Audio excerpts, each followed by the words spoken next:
The numbers tell the story here in Franklin County, too, where about 300,000 people usually get assistance on the county level during any given week.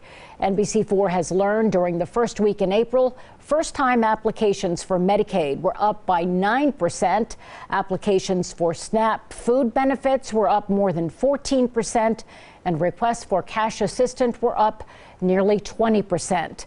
From where they were just 1 month ago. Franklin County Commissioner John O'Grady tells me it's all hands on deck as county government tries to meet the needs of the people who live here.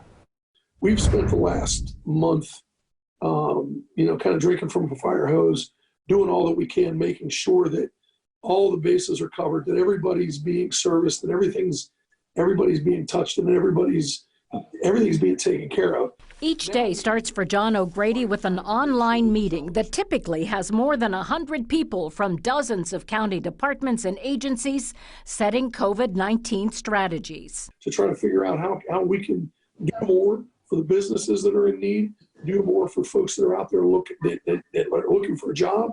We are trying to serve senior citizens that are so much in need, trying to serve families that are so much in need. Our Job and Family Services Department, but beyond that, our Children's Services Department.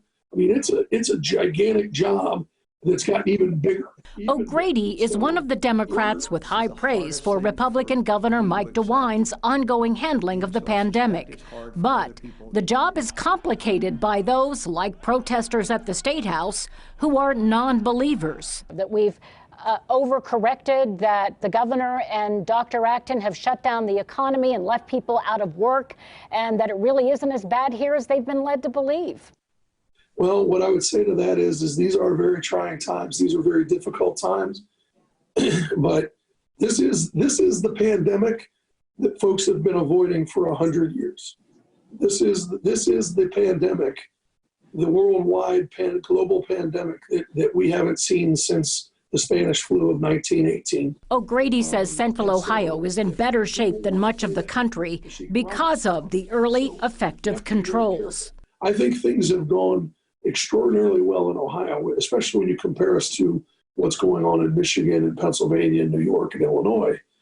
But I worry about what's going to happen in a few months. And he says southern states, especially Florida, have been irresponsibly lax. You shake your head and you think to yourself, we're doing well here.